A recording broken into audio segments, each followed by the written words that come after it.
Sean bienvenidos a este podcast de la noche, donde hablaremos de temas paranormales como ovnis, duendes, fantasmas y todo tipo de temas para contar de noche. Contaremos historias, vivencias y experiencias que hemos tenido a lo largo de los años. ¿Qué les parece si comenzamos? ¿Cómo están, audiencia? Buenas noches, muy buenas noches. Esto es el podcast de la noche.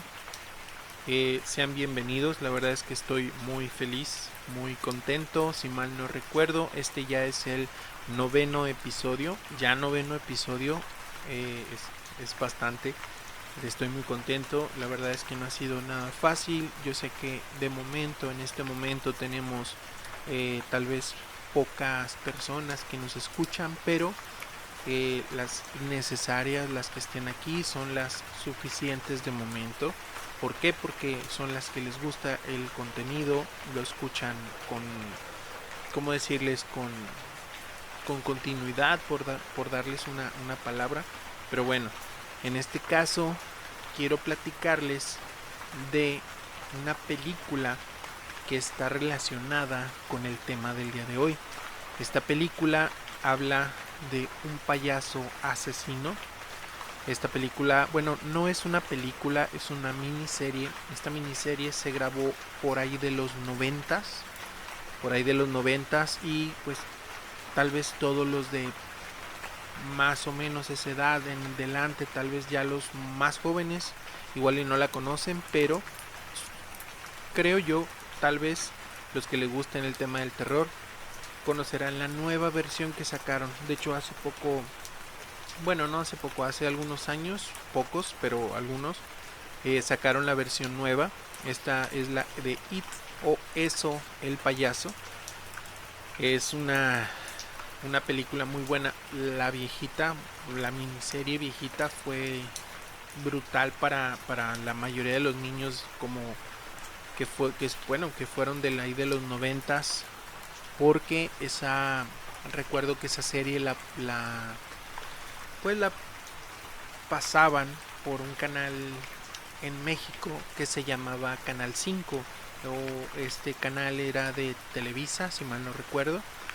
Y la verdad es que era una película, una miniserie muy aterradora para nosotros los niños de aquellos tiempos. Ya más o menos se darán una idea de qué edad aproximadamente tenemos, pero en este caso les voy a platicar la historia real, la historia en la que se basó esta, esta leyenda, esta trágica historia de una persona que, ay, ¿cómo decirles? Fue una persona malvada, fue una persona muy cruel, fue una persona sin escrúpulos. Pero bueno, no les voy a no les voy a adelantar nada. ¿Qué les parece si mejor empezamos? La historia que voy a contar es la historia de Pogo, el payaso asesino, o Pogo solamente, y que interpretaba, más bien que era interpretado por un señor que se llamaba John Wayne Gacy. Este señor, conocido como Pogo, perdón, el payaso, fue un asesino estadounidense que por ahí del 94, si mal no recuerdo, por ahí, bien, ahorita no les digo, pero van a ver que ahorita les voy a dar fechas y todo muy exacto.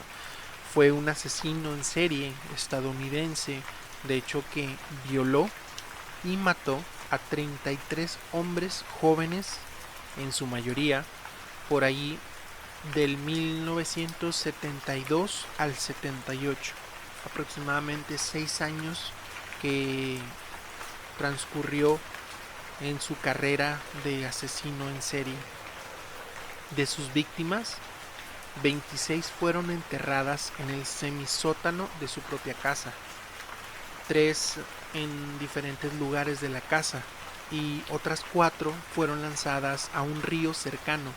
Se le llamó el payaso asesino porque hacía servicios sociales en desfiles y fiestas para niños vestido como payaso.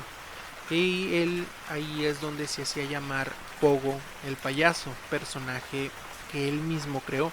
Como dato curioso, tal vez para los que no lo han visto te será un spoiler, pero en la película del Joker, no sé si recuerden en la escena donde el Joker está haciendo, bueno, Arthur Fleck, que es el personaje de ficticio, porque en realidad el Joker no tiene nombre en los cómics, nunca se sabe de hecho el nombre del Joker. Él está presentando su acto o su stand-up en un lugar, en un bar, y este bar se llama así, Pogo. Quiero pensar que igual de alguna manera quisieron hacer un guiño a este personaje. Pero bueno, miren, les voy a platicar un poquito de lo que viene siendo su historia. Él fue el único varón y el segundo de 3 hijos nacidos, de John Stanley Gacy, que es el padre, y Marion Elaine, que es la madre. Era de ascendencia polaca y danesa. En su infancia sufrió obesidad. Era muy unido a sus 2 hermanas y a su madre, pero era castigado frecuentemente por su padre, un alcohólico que abusaba físicamente de su familia y solía castigarle pegándole con un cinturón de cuero. Además, abusaba físicamente de su madre. Esto le provocó a John que pues serios problemas, ya que después de un tiempo, al entrar en la etapa de la adolescencia, tuvo problemas sexuales. Tanto en su infancia como en la adolescencia, se esforzaba por hacer que su padre sintiera orgullo, que él quería que su padre sintiera que era, o sea, que para su padre él fuera el mejor, pero pocas veces fueron las veces que el padre tuvo aceptación por él. Su padre lo denigraba totalmente, llamándole a menudo palabras que no me gustaría decir porque respeto todo tipo de orientaciones y la verdad es que no quisiera, pero algunas de ellos eran estúpido y niño de mamá, las más, por así decirlo, las más light, ¿sí? Entonces, a los 9 años de edad, un amigo de la familia lamentablemente abusó de él. Cuando él tenía ya los 11 años, se golpeó en la frente. De hecho, fue a causa de balancearse sobre un columpio. Y como consecuencia se le formó un coágulo de sangre en el cerebro, que pasó desapercibido. Este coágulo de sangre pasó desapercibido hasta los 16 años de edad, cuando comenzó a sufrir desmayos. De hecho, su padre pensó que esos episodios eran un esfuerzo por dar lástima y le causó de estar, perdón, le acusó de estar fingiendo. Él no le creía de ningún, él para el papá solamente era un niño débil. De hecho, le recetaron medicamentos para disolver el coágulo.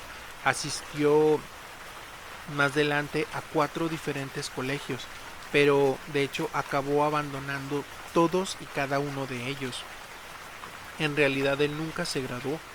A la edad de los 20, siguiendo el consejo de su padre, dejó la casa y se mudó a Las Vegas, Nevada, donde trabajó en una funeraria durante 3 meses antes de volver a Chicago, donde se inscribió y se gradúa de hecho en la Northwestern Business College.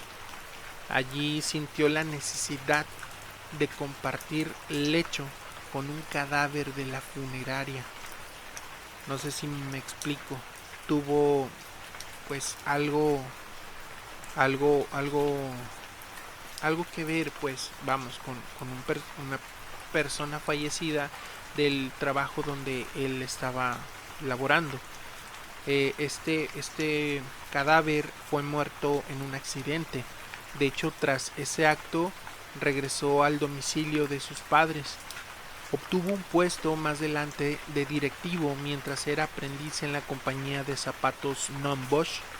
Poco después de su graduación, en 1964, se mudó a Springfield, Illinois, para trabajar como vendedor. Allí conoció a su compañera Marilyn Myers, y se casaron en septiembre del 64. Después de terminar su periodo de aprendiz, ascendió a encargado del departamento. De hecho, fue muy activo en las organizaciones de Springfield, se unió a la organización de Jaycees y ascendió a vicepresidente, de hecho, en el 65. Según un estudio del profesor de sociología de la Universidad de Alabama, Dennis L. Peck, John Wayne contrajo nupcias en el 64 y debido a sus problemas sexuales y muy rara vez conseguía una erección. En una ocasión que la consiguió, de hecho ahí fue donde engendró a su hija. En aquel año también tuvo su primera relación homosexual. Se mudó a Waterloo, Iowa, donde fue gerente de un restaurante de la cadena Kentucky Fried Chicken o KFC, perteneciente de hecho a la familia de la esposa. Ya ven que estas son cadenas, bueno, en Estados Unidos tú puedes tener tu propio KFC, como aquí en México, como tu propio Oxxo, pero lógicamente tú de alguna manera das comisión, por así decirlo, a la cadena Oxxo.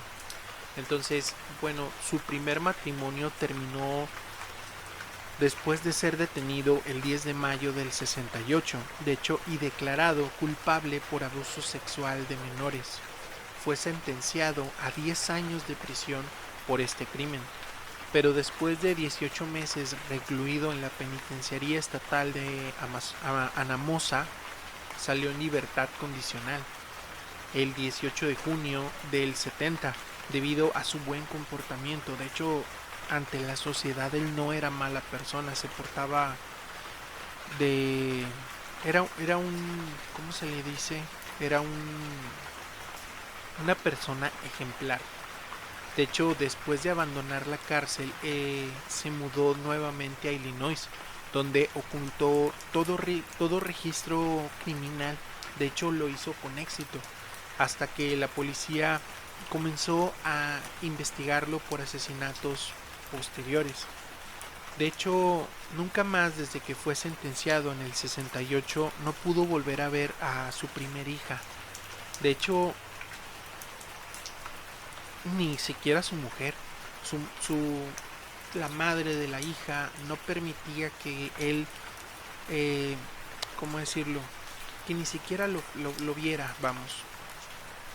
De hecho, tampoco pudo ver a sus padres, puesto que el padre murió en el 69 de cirrosis hepática y pues no tuvo permiso carcelario para poder asistir al funeral, como algunos tendrán, tal vez sí, tal vez no, en ocasiones cuando una persona carcelaria tiene un preso, tiene algún fallecido en el X momento, o cuando una persona está muy enferma y la persona que está en prisión pide permiso para poder ir a verla, de hecho custodiado. Siempre los transportan y todo el tiempo están pues amarrados, no sé cómo llamarlo, esposados. Están esposados para que no pues intenten liberarse, y ustedes saben cómo es la situación. Pero en el 71, de hecho, Gacy compró una casa en un sector anónimo en Norwood Park Township. Allí estableció su propio negocio dedicado a la construcción. Se llamaba PDM Contracting. La casa en la que residía fue demolida el 3 de mayo del 79 y en el 82 se construyó otra en ese mismo lugar. Se casó por segunda vez con una mujer llamada Carol Hoff. De hecho, esta mujer era una mujer divorciada que conoció en la secundaria, era una persona de su pasado y amiga de una de sus hermanas. Carol, junto a sus 2 hijos, se mudaron con él. Su segundo matrimonio terminó cuando Carol Hoff se divorció de él en marzo del 76. De hecho, esto fue una de las etapas en las que esto le permitió usar su casa, de hecho, a todas horas para matar jóvenes. De hecho, de alguna manera, pues libre de miradas, porque ya no habría nadie más en esa casa, más que él y pues las personas a las que invitaba a ir. En los siguientes 12 meses mató a 14 personas. De hecho, se convirtió en un importante y respetado miembro de la comunidad. Además de su show como payaso, se hizo partícipe de un... Era partícipe activo del Partido Demócrata como voluntario para limpiar oficinas del partido y hacer algún tipo de aseo, o sea, cosas que no tenían eh, cosas de poco esfuerzo, vamos. Finalmente se convirtió en vocal de mesa de su comunidad. En este puesto fue capaz de conocer, escuchen esto, e incluso ser fotografiado con la entonces primera dama Rosalind Carter. De hecho, Carter autografió la fotografía para Gacy y le puso para John Wayne Gacy, o perdón, creo que dice para Gacy, para John Gacy, los mejores deseos. De hecho, durante la búsqueda en la casa de Gacy después de ser arrestado, esta foto causó vergüenza total al servicio secreto de los Estados Unidos, ya que en ella aparecía John con una chapa en su solapa que mostraba la letra S, lo que significaba servicio secreto. Esto significa que pues el servicio secreto por error y por poco, o sea, no pusieron atención como deberían y le autorizaron la entrada a mucha información clasificada. En el 78 colabora con el Partido Demócrata pintando gratis sedes del partido. Dirigió el desfile de la Constitución polaca el 4 de mayo del 78. De hecho, ganó peso en este ámbito político local. Es cuando sube más de peso y es cuando ya tiene el aspecto que la gran mayoría de todos conocemos en las fotos que hay por la web de él. En el 71 conoció un joven. Este joven tenía de nombre Michael Reed, que fue contratado por Gacy para su empresa de reformas a cambio de alojamiento y sexo. Gacy lo golpeó con un martillo en la cabeza y el chico pudo escapar al día siguiente. Eh, Más adelante, no recuerdo bien, pero más adelante creo que, si mal no recuerdo, él es una de las pocas personas que logra escapar de Gacy. Ya después, pues él obviamente da su testimonio y pues ya sabrá, ¿no? Pero continuamos, miren, el 2 de enero del 72 recogió un chico de 15 años. Este niño prácticamente se llamaba Timothy McCoy. Al día siguiente lo mató a puñaladas en su propio domicilio y lo enterró pues bajo su casa en el subsótano que tenía, siendo el primer asesinato confeso de Gacy. Esto causaba de hecho malos olores y atraía moscas al domicilio. En el 75 Harold Hoff ya sospechaba que las continuas ausencias nocturnas de su marido no eran por trabajo, sino para mantener relaciones sexuales con adolescentes en el sótano de su casa, aunque ni siquiera le pasaba por la mente los crímenes que allí mismo se cometían. El 29 de julio del 75, un joven de 16 años de nombre John Witowski fue violado y estrangulado. Tras una pausa delictiva más de 3 años, el posterior divorcio de Gacy en el 76 le permitió tener más tiempo y, como les decía, más espacio para esas actividades delictivas. De alguna manera quiero pensar que cada matrimonio era como un tipo de máscara ante la sociedad. ¿Sí me explico? Pero lógicamente, de alguna manera, cada vez que él estaba casado, reprimía mucho sus necesidades de querer hacer este tipo de cosas que les comento. De hecho, cuando se separa de su última esposa, es cuando inicia una dramática escalada de crímenes. De hecho, a un ritmo de uno cada 3 o 4 semanas. Quiere decir que eran muchos. Fueron muchas personas, de hecho. En el 77, a un joven llamado Daniel David, que por aquel entonces tenía 28 años, declaró que Gacy le ofreció llevarlo a la estación de autobuses, pero Daniel se rehusó. También dijo que Gacy era muy insistente, llevándole a pedir 7 veces e incluso ofreciéndole marihuana.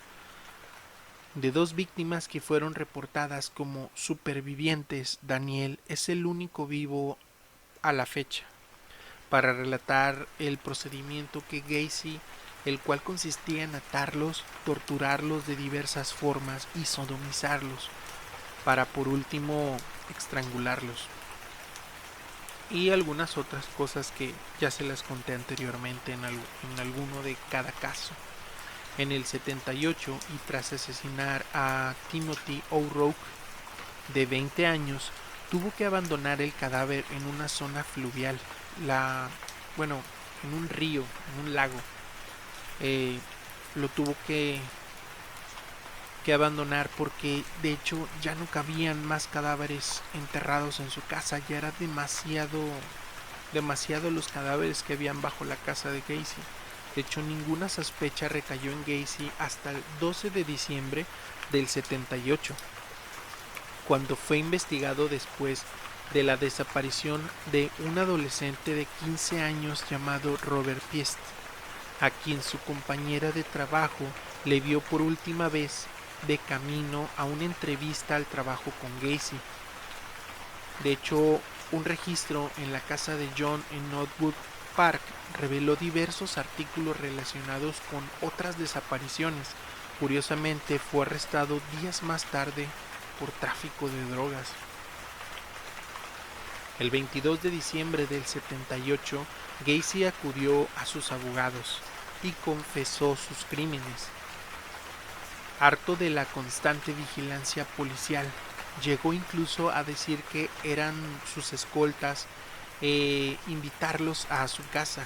Declaró haber asesinado por primera vez en enero del 72, cuando al clavar un cuchillo en el cuerpo de un joven y ver cómo la sangre brotaba del cuerpo, sintió una sensación de excitación, y esto comenzó a gustarle. También confesó haber matado a 33 individuos e indicó la ubicación exacta de 29 de los cuerpos a la policía. Estaban aterrados. De hecho, no entendían cómo había pasado todo esto en prácticamente tan poco tiempo. Pero a todos estos él confiesa que estaban enterrados en su propiedad. Llegó incluso a presentar a la policía un plano de la ubicación exacta de cada uno de los cadáveres. De hecho, las otras 4 víctimas dijo que las había arrojado a un río cercano, porque lo que les comentaba ya no cabían. Al menos una de las víctimas fue recogida en la estación de autobuses. Los individuos más jóvenes tenían solo 14 años y el mayor 21. Imaginen, es demasiado. Eran niños. 7 de las víctimas nunca fueron identificadas. Los cuerpos fueron descubiertos desde diciembre del 78 hasta el 79, el abril. Tardaron demasiado en encontrar todos, porque obviamente en la casa ya tenían la ubicación de X cantidad, pero recuerden que aún había más. Entonces esos son los que no encontraban. Cuando la última víctima conocida fue hallada en el río de Illinois, de hecho en el 88, mientras se realizaban reparaciones en el estacionamiento trasero de la casa de la madre de Gacy, las autoridades encontraron restos de al menos 4 personas más. Estas personas de hecho no tienen registro. En 2010 se reabrió el caso. De hecho, desenterraron 8 de los cuerpos que a la fecha no habían sido podido ser identificados, y gracias a los avances tecnológicos se extrajo el ADN de cada una de las víctimas, y de hecho se pudo identificar a la víctima número 19 como William George Bundy. Más tarde, en el 17, se logró identificar a otro joven, que esta es la víctima número 24, llamado James Byron. En el 21 se logró identificar a otra víctima de Gacy, se llamaba Wayne Alexander. Al día de hoy quedan 5 víctimas, 5 personas, 5 niños sin identificar, y Gacy, la verdad es que jamás dio sus nombres. Era brutal, era una persona pues despreciable, de hecho. Pero en febrero del 80 comenzó el juicio, por fin. De hecho, durante el juicio se declaró inocente, alegando problemas de orden mental. O sea, es impensable. Pero sin embargo su testimonio fue rechazado. Era obvio que lo iban a rechazar, ya que se le realizaron estudios dando que pues todos estos estudios resultaron negativos. Es decir, que no tenían de hecho ningún problema mental. Su abogado argumentó que John tenía lapsos de locura temporal. Fíjense, chequen esto. El abogado argumenta que John tenía lapsos de locura temporal en el momento de cada asesinato. Pero a ver, antes y después, o sea, recobraba la normalidad para traer y disponer de cada una de las víctimas. O sea, como que es ilógico. O sea, eran, como aquí decimos, patadas de ahogado. Pero bueno, de hecho, en el momento del juicio, la defensa de Gacy intentó afirmar que los 33 asesinatos fueron muertes accidentales, como parte de asfixia erótica. Pero pues era obvio que el forense del condado demostró que había evidencia de que estas afirmaciones eran imposibles, ya que algunas fueron golpeadas brutalmente en el cráneo, como otras apuñaladas, y pues más y más y más, que era obvio que ninguna de esas fue accidente. Por hecho, casi creo que solamente dos niños solamente fueron asfixiados, los demás fue brutalidad pura. De hecho, Gacy ya había confesado a la policía, y de hecho era incapaz de suprimir tal evidencia. No podía, era imposible. John Wayne Gacy fue hallado culpable el 13 de marzo y fue sentenciado a varias cadenas perpetuas y de hecho varias penas de muerte. Normalmente es que, corríjanme si estoy mal, pero creo que en Estados Unidos, si por alguna razón logra sobrevivir a la pena de muerte, creo, si mal no recuerdo, creo que te permiten salir libre. Por eso es que supongo que a Gacy le dieron varias penas de muerte. ¿Para qué? Ni de chiste va a salir vivo, ni de chiste salía vivo. De hecho, fue ejecutado por una inyección letal en el 94. Esto fue el 10 de mayo. Fíjense, es que no puedo, realmente no puedo. Pero chéquense, sus últimas palabras, que revelan la personalidad que tenía de no arrepentimiento por ninguno de sus crímenes. Chéquense lo que dice, y cito, dice: matarme no hará que ninguna de sus víctimas regrese. El Estado me está asesinando. Nunca sabrán dónde están los otros. Bésenme el culo. O sea, el grado de enfermedad, pero a la vez no sé si me doy a entender. Era los psicólogos le hicieron exámenes y no presentó enfermedad ninguna, más sin embargo no se explicaban cómo era cuál era la situación en que Gacy hizo todos estos 33 asesinatos. Pero literalmente era un sádico, era un loco.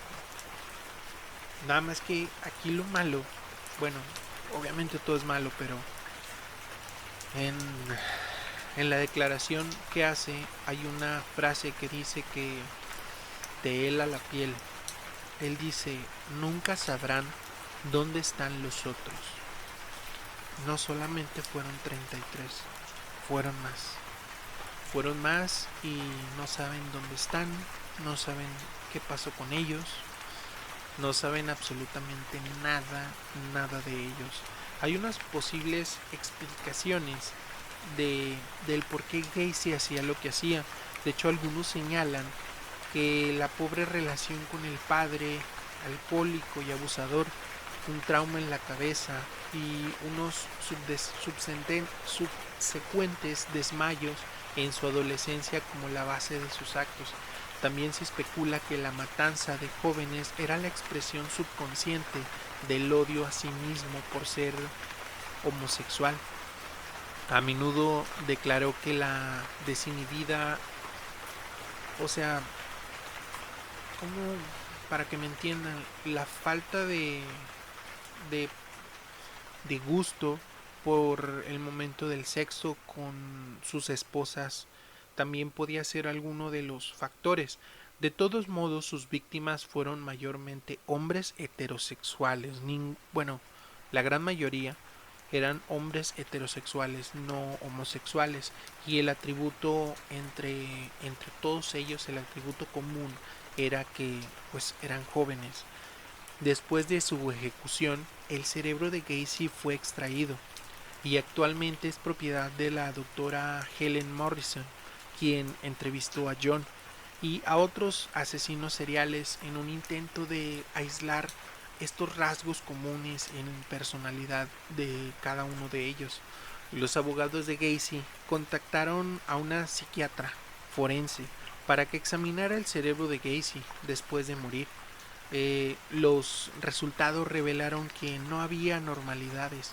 El especialista afirmó que John no encajaba en ningún perfil psicológico propio de los asesinos en serie y que probablemente la razón de su actuación, o sea, el por qué era así, de hecho, jamás se sabrá. Durante el juicio, la doctora Morrison apareció como testigo psiquiátrico y declaró que Gacy tenía la estructura emocional de un niño, de un infante. Es, híjole, esta es la biografía prácticamente de, obviamente muy resumida. De hecho, muy resumida, pero es una biografía muy, muy, muy fuerte. Hay cosas que hasta dan ese sentimiento de coraje e impotencia por todo lo que hizo. Pero bueno, ya, olvídenlo, ¿no? ¿Qué les pareció la historia del día de hoy? ¿Qué les pareció la historia de Pogo, el payaso asesino? De hecho, como dato curioso, él pintaba, de hecho hizo varias pinturas de su propio personaje, eh, Pogo. Esto lo hacía, si no me equivoco, corríjanme alguno de los que estén en la audiencia, este tipo de pinturas las hacía en,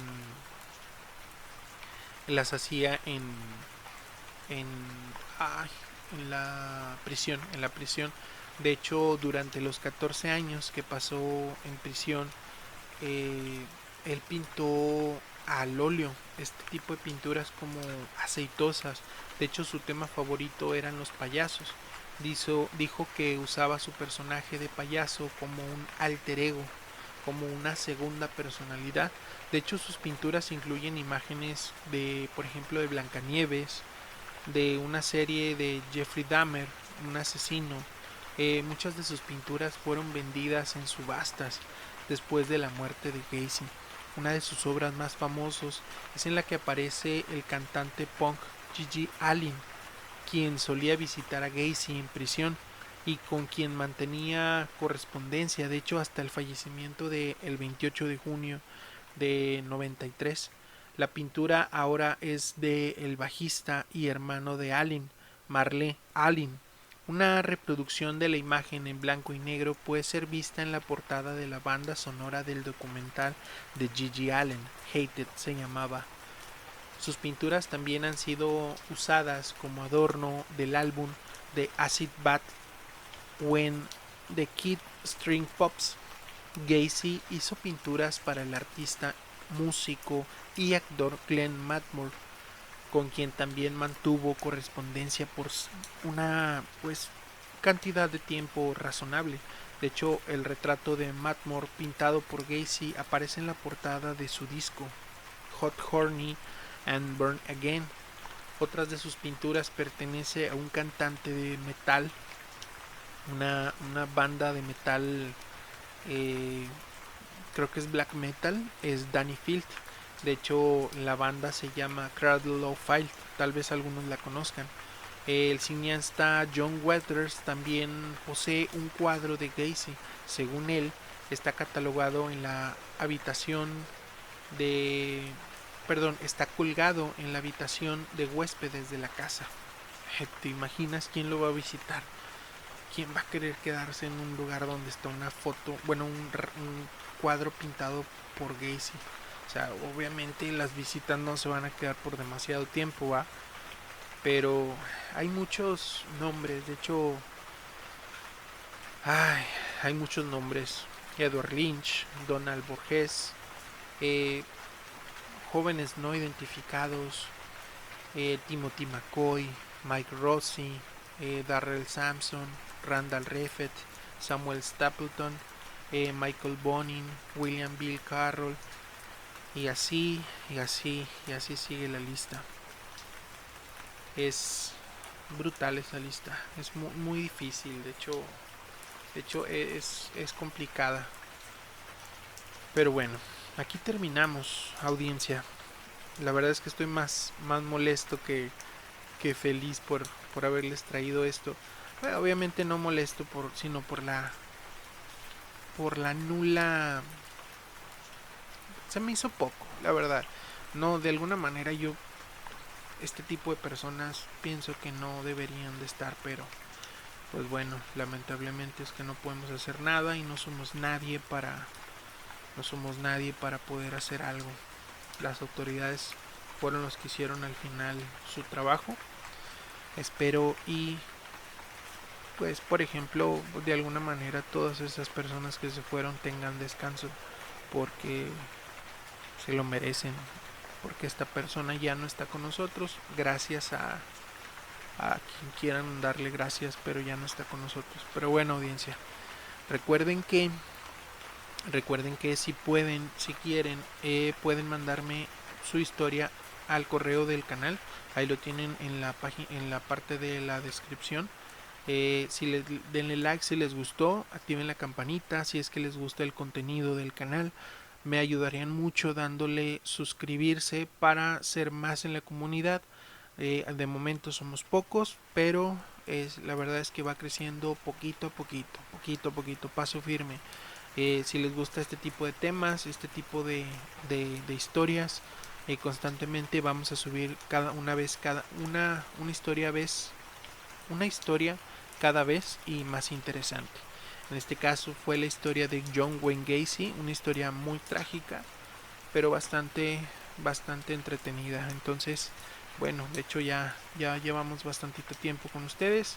¿Qué les parece si el día de hoy terminamos? Entonces, esto fue Podcast de la Noche. Adiós.